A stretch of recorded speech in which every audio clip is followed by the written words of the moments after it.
안녕하세요. 저는 성북구에 살고 있는 40대 중반 여자입니다. 여러분들은 몸과 마음을 다 줄 만큼 누구보다 사랑했던 사람에게 배신을 당해보신 적 있으신가요? 제가 이 이야기를 누구에게 말하기도 그렇고 이곳에 사연을 보내는 것도 몇 번이나 망설였어요. 몇 번이고 썼다 지웠다 반복했지만 혹시나 저와 같은 일을 겪게 되실까 걱정되어 여러분들에게 저처럼 당하지 않으셨으면 하는 마음에 용기를 내어보기로 했어요. 직접 까보기 전까진 그 속에 뭐가 들었는지 전혀 알 수 없는 게 사람 마음인 것 같아요. 그 사람에 대해 다 아는 것 같다가도 속을 까보면 제가 알던 사람과는 전혀 다른 경우가 많더라고요. 그래서 저는 귀신보다 사람이 더 무서운 것 같아요. 귀신은 저희 눈에 거의 안 보이지만 간혹 보이더라도 겁주는 게 끝이잖아요. 반면 사람은 속을 모르니 무슨 생각을 하고 무슨 짓을 할지 예측이 안 가서 더 무서워요. 저희 집안은 나름 교육자 집안이었어요. 아버지는 사업을 하셨고 저희 외가 쪽이 대대로 교수, 교사셔서 저희 어머니도 대학 교수셨어요. 아버지께서는 제가 사업을 이어받았으면 하는 바람이 있으신 것 같았지만 저는 아이들을 좋아해서 어머니처럼 훌륭한 교육자가 되고 싶었어요. 항상 어머니를 롤모델로 삼고 훗날 중학교 교사가 된 저를 상상하곤 했죠. 그런데 제가 중학생이 되던 해에 어머니께서 갑자기 돌아가신 거예요. 평소 건강해 보이셨기 때문에 어머니의 사망 소식은 제게 더 충격이었죠. 어머니는 평소처럼 수업 준비하다가 갑자기 심장마비가 와서 돌아가셨다고 하더라고요. 알고 보니 어머니께서는 어렸을 때부터 심장이 약하셨대요. 그래서 깜짝깜짝 놀라는 공포영화 같은 것도 못 보고 친구들끼리 놀래키는 장난 같은 건 일절 치지 않으셨다고 아버지께 들었어요. 저는 어렸을 때부터 철이 일찍 들었던 터라 제가 울면 어머니께서 편히 못 가실까봐 울지도 않고 의젓하게 아버지 곁을 지키면서 어머니를 잘 보내드렸어요. 오히려 저보다는 아버지께서 더 슬퍼하셨고 태어나서 처음으로 아버지께서 우는 모습을 보게 됐죠. 늘 가장으로서 위험 있는 모습만 보다가 이렇게 무너진 모습을 보니 마음이 너무 안 좋더라고요. 그래도 장례식을 마치고 얼마 지나지 않아서 다시 평상시 모습으로 돌아오셔서 다행이었어요. 아버지는 제게 지원을 아끼지 않으셨고 하고 싶은 공부가 있다고 하면 다 하게 해주셨어요. 덕분에 저는 공부를 열심히 해서 다들 가고 싶다고 난리인 명문대에 들어가게 되었죠. 대학교 입학할 때까지 공부만 하며 살아왔기 때문에 남자친구를 제대로 사귀어 본 적이 없어요. 고등학생 때 몇 번 사귀긴 했었지만 공부하느라 바빠서 남자친구와 만나서 데이트할 시간이 없었어요. 그래서 헤어진 적이 많았고 매번 그런 식으로 반복되다 보니 연애를 해봤다고 할 수도 없었죠. 저는 대학생 때 우연히 친구 따라 꽈팅이라는 곳에 한번 나간 적이 있어요. 다들 대학 가면 꽈팅에 대한 로망들이 다 있잖아요. 그래서 저도 한번 나가보고 싶었는데 친구가 딱 마침 같이 가자고 제안하더라고요. 애초에 다들 진지하게 만날 생각은 없었고 그 분위기만 즐기는 거라 선뜻 알겠다고 한 것 같아요. 그날 하루 노는 건데도 옷도 여러 벌 사고 화장품도 몇 개씩 사고 난리도 아니었던 것 같아요. 제가 유난인가 싶었는데 꽈팅 날에 가보니 제 친구들도 만만치 않게 한껏 꾸미고 왔더라고요. 평상시에 다 늘어난 추리닝에 과잠 입고 안경 끼고 다니던 애들이 하나도 안 보이는 거예요. 우린 평소와 완전 다른 서로의 모습을 보고 깨르르 웃으면서 놀리기 바빴어요. 수업할 때까진 아무 생각이 없었는데 막상 수업을 마치고 꽈팅 시간이 다가오니 떨리더라고요. 괜히 입이 바짝바짝 말라서 물을 얼마나 마셨는지 모르겠어요. 저는 국어국문학과였고 상대는 의학과였어요. 공부만 하던 사람들이라 분위기가 많이 어색할 줄 알았는데 의외로 의학과 분들이 잘 노시더라고요. 먼저 분위기를 풀어주셔서 저희도 편하게 섞여서 놀 수 있었어요. 어차피 즐기러 간 자리라서 내숭 떨지도 않았고 평상시 제가 하던 대로 행동했었어요. 그런데 그 모습이 털털해 보이고 좋아 보였나 봐요. 이제 슬슬 정리하고 가려고 하는데 한 남학생이 제게 번호를 물어보더라고요. 누군가 제게 번호를 묻는 경우는 처음이어서 살짝 망설이다가 연락처를 찍어줬어요.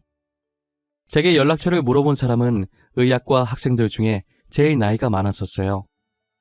학교에 입학하자마자 자기 길이 아니라고 생각하고 휴학해서 군대를 갔다 왔었대요. 그런데 집안에서 의사 아니면 안 된다고 하는 바람에 결국 다시 복학을 했다더라고요. 저는 연상을 좋아했기 때문에 저보다 나이 많다는 얘기를 듣고 더 호감이었던 것 같아요. 그리고 몇 번 데이트 신청을 하시길래 만난 적이 있었는데 만날 때마다 매너가 너무 좋았어요. 한 번은 엄청 분위기 좋은 카페에서 제게 고백을 하더라고요.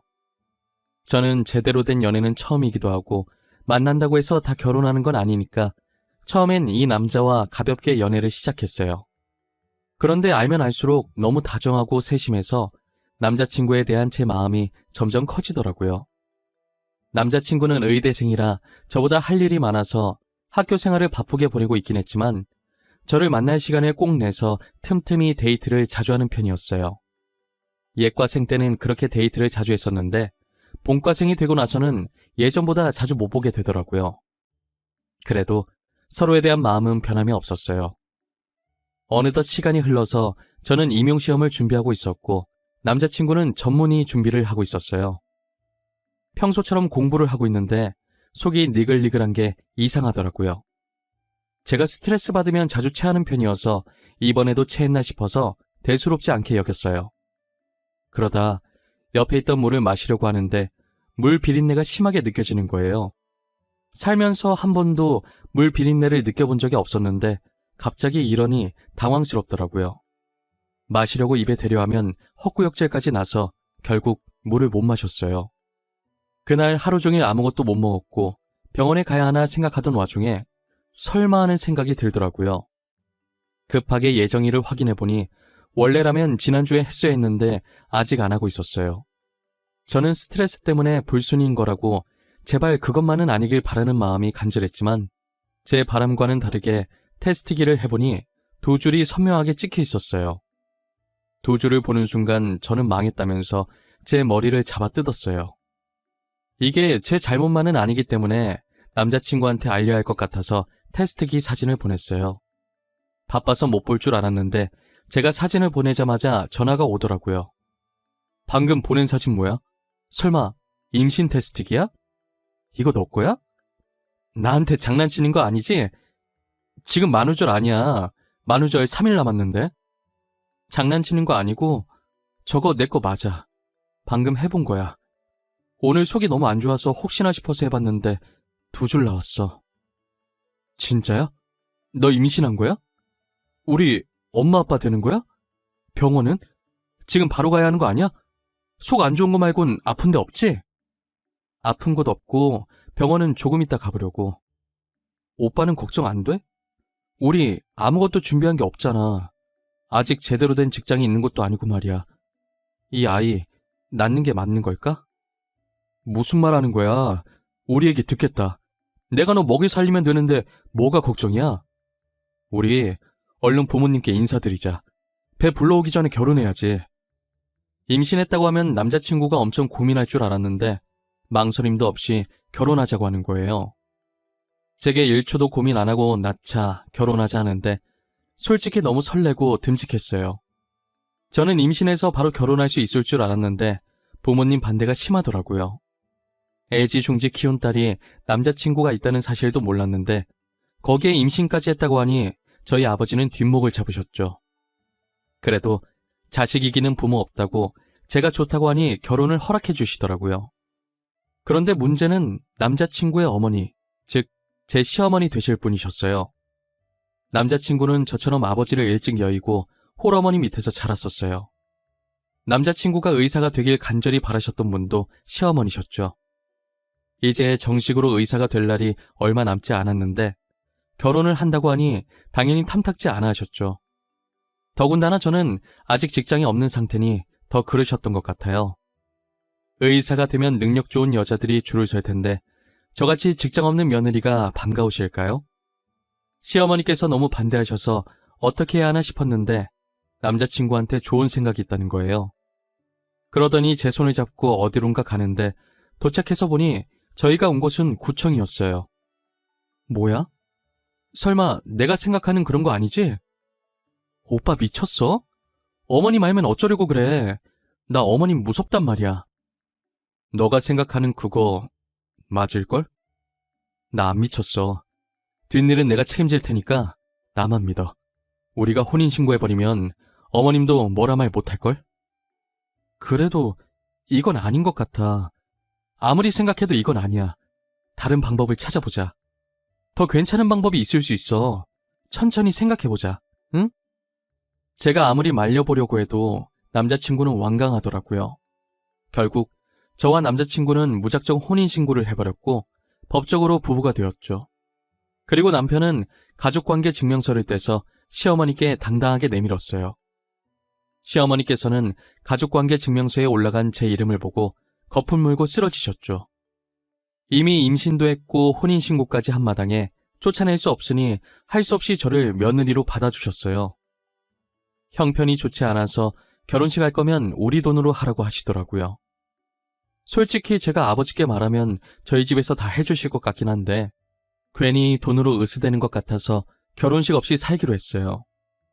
아이 낳을 때까지만 합가하자고 하셔서 알겠다고 했는데 막상 해보니 시댁살이가 만만치 않더라고요. 시어머니께서는 입만 댔다 하면 남편 곧 의사 된다는 소리를 하셨어요. 저한테는 대학 나오면 뭐하냐고 취직도 못하고 정말 별 볼 일 없다고 하셨죠. 그럴 때마다 댁 아들 때문에 임신하는 바람에 교사 준비한 것도 다 물 건너갔다고 소리치고 싶은 거 참느라 정말 애 많이 썼어요. 조선시대에서 막 현대로 넘어왔다고 해도 과언이 아닐 정도로 가부장적인 시어머니는 역시 여자는 집에서 얌전히 살림하고 있어야 한다면서 이것저것 집안일을 장난 아니게 시키더라고요. 먼 놈의 빨래가 남의 집 빨래까지 다 들고 오는 건지 하루에 한 번씩 해도 계속 나오더라고요. 결국 저는 한 달도 못 버티고 남편에게 부탁해서 분가를 하기로 했어요. 다행이라고 해야 할지 남편이 근무하던 병원이 시댁과 멀어서 그걸 핑계로 분가했죠. 조선시대 시어머니 모시다가 분가를 하니 숨통이 트이더라고요. 거기다 얼마 지나지 않아 남편도 드디어 전문의 시험에 합격했죠. 그런데 남편이 개인 병원을 내고 싶어하는 눈치더라고요. 하지만 시댁 형편이 좋은 것이 아니라서 말을 꺼낼 생각도 못하고 있었죠. 날이 갈수록 남편 얼굴이 수심이 깊어지는 게 안쓰러웠어요. 아무래도 저희 집이 부유했던 터라 남편 몰래 아버지를 찾아갔어요. 공부할 거라고 학원 다니게 해달라고 한 것 말곤 아버지에게 한 번도 무언가를 해달라고 부탁한 적이 없어요. 그래서 그런지 아버지를 보고도 입이 잘 안 떨어지더라고요. 이게 사소한 부탁도 아니고 무려 병원을 차려달라는 말이니 더 그랬어요. 아버지는 제 표정을 보고 눈치채셨는지 편하게 말해보라고 하시는 거예요. 아빠 있잖아. 사실 내가 부탁이 하나 있어서 왔는데 말이야. 남편 전문의 됐는데 혹시 병원 하나만 차려주면 안 될까? 뭐? 병원? 병원이 사달라고 하면 사줄 수 있는 애기 장난감도 아니고 참... 라고 할 줄 알았지? 어느 정도 예상했어. 누구나 의사 되면 개인 병원 갖고 싶어 하지. 박서방이 병원 차리고 싶대? 아니, 박서방이 나한테 직접 말한 건 아닌데 그래도 내가 뭐라도 하나 해주고 싶어서. 남편도 개인 병원 운영하면 동기들한테 기사일 것 같고 나도 아빠가 해주면 시어머니한테 당당해질 수 있을 것 같아서. 그래, 알겠다. 아빠가 병원 하나 차려줄게. 네가 나한테 한 번도 부탁한 적 없으니까 해주는 거야. 처음이자 마지막이다. 알지? 대신 병원은 아빠 명의로 할 거야. 내가 죽고 나면 박서방 주던가 하고. 걱정과 달리 아버지께서는 흔쾌히 병원을 차려주시겠다고 하시더라고요. 저는 기세등등하게 집으로 돌아가서 이 사실을 남편에게 알렸어요. 남편은 제 손잡고 너무 고맙다고 하고 아버지께도 전화해서 감사하다고 다음에 찾아뵙겠다고 했죠. 시어머니한테도 말했더니 그런 집안인 줄 몰랐다고 갑자기 저한테 살갑게 대하시더라고요. 돈이라는 게 어떻게 보면 종이 쪼가리 하나인데 이렇게 쥐락펴락 할 수 있다는 게 참 무섭긴 무서워요. 저는 아버지 덕분에 시어머니 앞에서도 당당하게 어깨를 펴고 다닐 수 있었죠. 아버지께서는 정말 예상을 하셨던 건지 이미 병원 인테리어가 다 끝나 있더라고요. 그렇게 남편의 생애 첫 개인 병원은 정말 단기간에 개업할 수 있었어요. 아무래도 아버지께서 사업을 하시니 인맥이 많아서 첫날인데도 사람들이 많이 오시더라고요. 게다가 병원 위치도 좋아서 크게 걱정할 게 없었어요. 그리고 남편 병원이 성형외과다 보니 대다수가 젊은 여성분들이었어요. 제가 드라마를 하도 많이 봐서 설마 드라마에서 보던 일이 펼쳐지는 건 아닐까 했는데 그동안 남편이 제게 했던 행동들을 떠올려 보니 그럴 양반은 아닌 것 같아서 걱정하지 않기로 했어요. 하지만 제가 너무 안일했던 것 같아요. 잘해주다가도 한순간에 변할 수 있는 게 사람 마음인데 말이에요. 저는 남편 병원도 계속 이대로 잘 되고 더불어 제 인생도 승승장구하길 바랐어요. 하지만 정확히 남편이 병원을 개업한 지 4달 만에 저는 충격적인 걸 보고 말았죠. 제가 임신 6개월 차에 접어들어서 어느 정도 배가 나와 있는 상태였어요. 몸이 점점 무거워지니까 움직이기 귀찮아서 집에서만 밥을 먹었는데 그날따라 이상하게 밖에 나가고 싶고 간만에 외식도 하고 싶은 거예요. 서프라이즈로 남편 놀래켜주고 싶어서 퇴근 시간에 맞춰서 말도 없이 병원에 갔었어요. 직원들은 이미 다 퇴근했는지 원장실에만 불이 켜져 있고 로비는 캄캄하더라고요. 살금살금 원장실로 다가가는데 가까이 갈수록 이상한 소리가 들리는 거예요. 남편의 목소리와 함께 외간 여자 목소리가 간간히 들리는데 그때부터 심장이 미친 듯이 쿵쿵 뛰더라고요. 조심스럽게 원장실 문을 살짝 열어서 봤는데 남편이 직원 한 명이랑 애정 행각을 나누고 있는 게 아니겠어요? 저는 그 모습을 보고 몸이 떨렸지만 침착하게 휴대폰을 들고 녹화하면서 문을 열었어요. 뒤늦게 저를 발견한 남편과 여직원은 당황해 하더라고요. 여직원은 빠르게 옷을 챙겨서 원장실을 나갔고 남편은 어쩔 줄 몰라 했어요. 그러더니 변명한답시고 직원이 수술하려고 상담 요청했는데 상담하다 보니 그렇게 보였던 거라고 하더라고요. 저는 말 같지도 않은 소리 하지 말라고 당장 이혼할 거라고 소리쳤고 남편은 아이를 생각해서 진정하라는 거예요. 바람난 남편 입에서 저런 말이 나오니 화가 났지만 아이라는 말에 멈칫하게 되더라고요. 결국 뱃속에 있는 저희 아이를 생각해서 한 번은 봐주기로 했어요. 태어나자마자 아빠가 없으면 우리 애가 너무 슬플 것 같았거든요. 진짜 너무 꼴 보기 싫은데 같은 공간에서 숨쉬기도 싫은데 정말 아기 하나만 보고 참았어요. 그리고 얼마 뒤 남편이 외도를 한 것보다 더 충격적인 일이 발생했어요. 바로 저희 아버지께서 사고로 세상을 떠나신 거예요. 평소 혼자 안 다니시는 양반인데 그날은 비서도 없이 혼자 나갔다고 하더라고요. 비서한테 말도 없이 나가서 비서분도 어디 가시려다가 사고 난 건지 전혀 모르고요. 외진 곳에서 발견됐는데 아무리 생각해도 아버지께서 거기에 갈 일이 없었어요. 하지만 증거가 없어서 아버지를 그렇게 만든 범인을 잡을 수 없었고 결국 저희 아버지 사건은 미제 사건으로 분류되었죠. 아버지께서 세상을 떠났다는 충격에 결국 유산을 하고 말았어요. 저는 수술한다고 아버지 빈소도 못 지켜드렸고 대신 비서께서 제 빈자리를 채우고 계셨죠. 남편은 제 병실에도 없었고 아버지 장례식장에도 안 보였어요. 제가 아버지 장례식을 마치고 집으로 들어갔는데 제 몸과 마음을 다 추스리기도 전에 남편이 기다렸다는 듯이 제게 이혼하자고 이혼 서류를 들이밀더라고요. 아버지께서 병원 차려주시면서 아버지가 세상을 떠나게 되면 병원을 남편에게 주기로 했었는데 이제 병원이 자기 손에 들어오게 되니 더 이상 제가 필요 없다고 생각한 것 같아요. 남편이 건네준 이혼 서류를 보니 합의 이혼이라고 적혀 있더라고요. 제가 일방적으로 이혼 당하는 건데 이게 어떻게 합의 이혼인가요? 저는 이혼해주겠다고 하고 이혼 소송을 걸었어요. 그때 남편 병원에서 찍은 영상이 남아있었기 때문에 남편의 불륜으로 위자료를 받아낼 수 있었어요. 저는 남편의 배신에 너무 충격을 받아서 모든 사람들과 연락을 끊고 남편에게 받은 위자료를 가지고 아무도 모르는 곳에 숨어 살았었어요. 그런데 어떻게 알고 온 건지 비서분이 저를 찾아오신 거예요. 아버지에게 빚진 게 많다고 대신 저한테 그 빚을 갚게 해달라고 하시더라고요. 비서분은 보육원 출신이셨는데 아버지께서 그 보육원에 봉사하러 갔다가 아이들과 잘 놀아주는 비서분을 발견한 뒤로 계속 눈여겨보고 있었대요.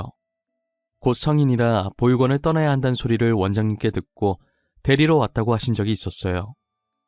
거의 양아들처럼 믿고 비서직을 맡겼고 그만큼 비서도 아버지께 잘했었죠.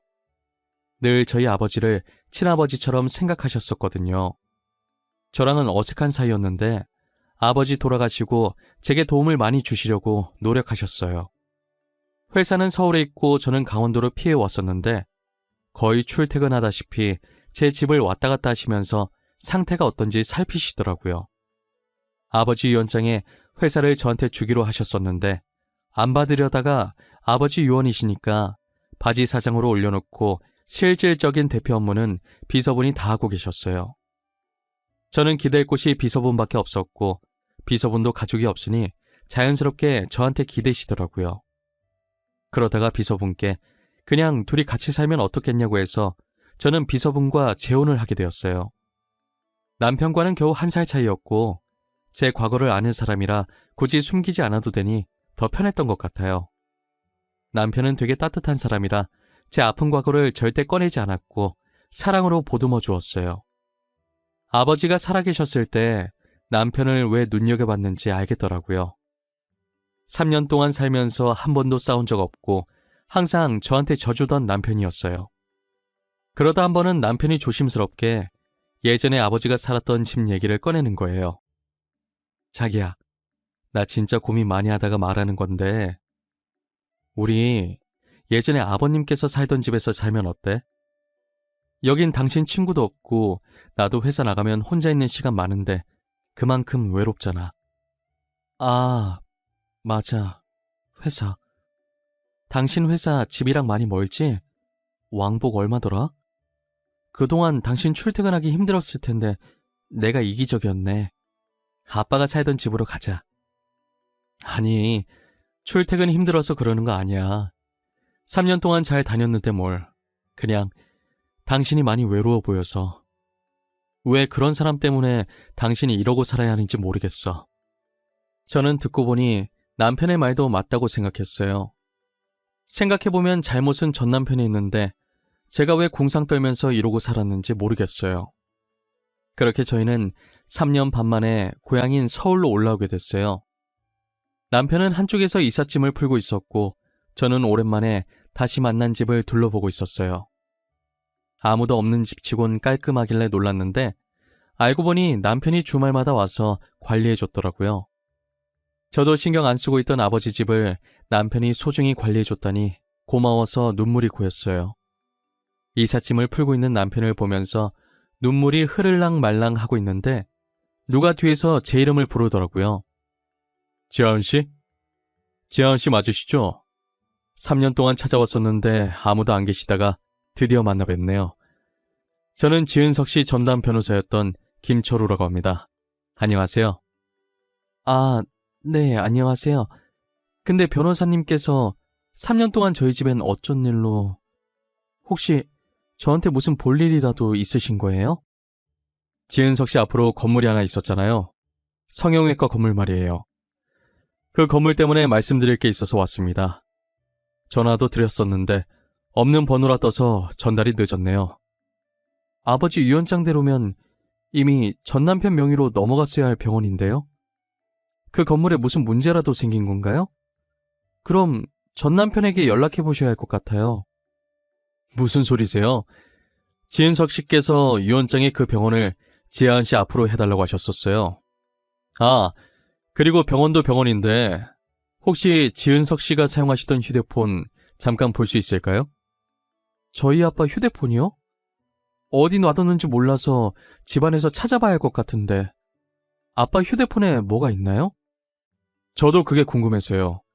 사망 직전에 저한테 사진인가 영상 보낼 거 있다고 하셨는데 못 받았거든요. 근데 영 찝찝해서요. 그래서 뭘 보내려고 하신 건지 확인해 보려고요. 변호사의 말에 저와 남편은 폰 안에 뭔가 큰 게 있을 것 같다는 생각이 들었어요. 아버지가 돌아가신 날 경찰에게 받은 유품들을 그대로 아버지 옷장에 넣어놨었거든요. 유품이 들어있는 상자를 뒤지기 시작하는데 제일 밑에 휴대폰이 들어있더라고요. 제가 손을 너무 떨자 남편이 가져가서 폰을 켰어요.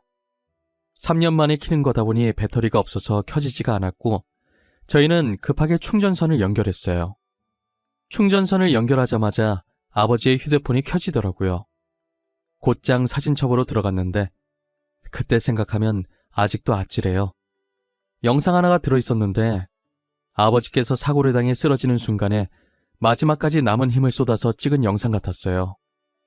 아버지는 자신을 치고 떠나는 차를 찍는데 그 차 주인은 전 남편이었어요. 저는 차 번호판을 보자마자 너무 놀라서 입을 막고 소리를 질렀죠. 알고 보니 전 남편이 불륜도 들켰겠다, 병원이라도 가지려고 일부러 그랬던 것이었어요. 변호사께서는 그 영상을 보시고 아버지께서 유언장 수정하시면서 계속 악몽을 꿨다고 했는데 그게 이런 일이 생기려고 그랬던 것 같다고 하셨어요. 사실을 알게 된 이상 더 이상 전 남편을 가만히 둬서는 안 될 것 같았어요. 저는 전 남편이 운영하고 있던 병원을 다른 사람에게 넘겨버렸어요. 그리고 전 남편을 신고하려고 경찰서로 향했죠. 그런데 전 남편이 딱 마침 경찰서에 연행돼서 앉아있더라고요. 살짝 엿들어 보니 전 남편한테 걸린 의료사고 소송과 상간남 소송이 어마어마했어요. 원래 안 좋은 일은 한꺼번에 터진다고 하잖아요.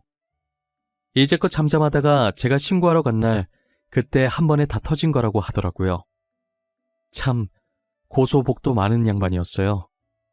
전 남편은 뒤늦게 저를 발견하고 엄청 놀라는 거예요.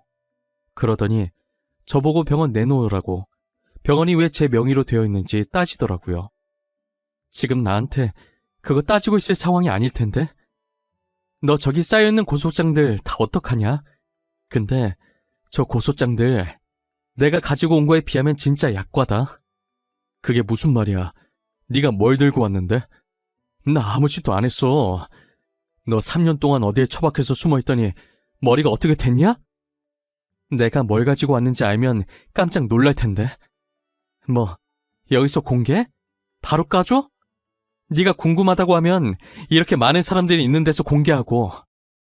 그렇게 공개할 생각은 없었는데 전 남편이 궁금해하는 것 같아서 아버지 폰에 있던 영상을 틀었어요.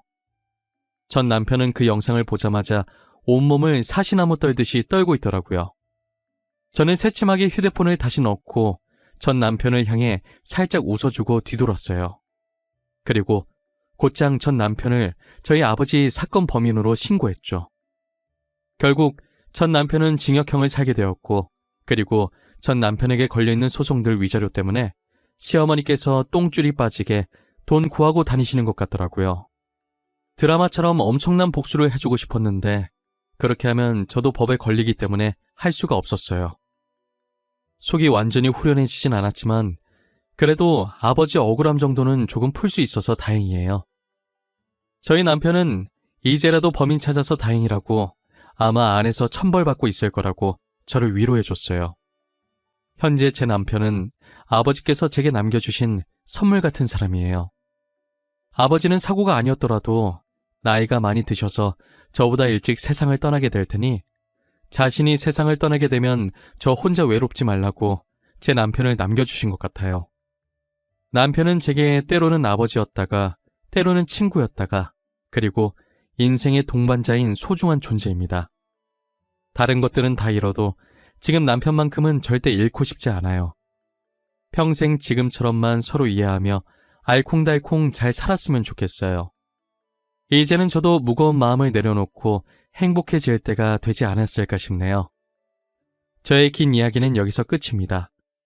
지금까지 들어주셔서 감사하고 여러분들은 저 같은 일 겪지 마시고 꼭 행복해지시길 바랄게요.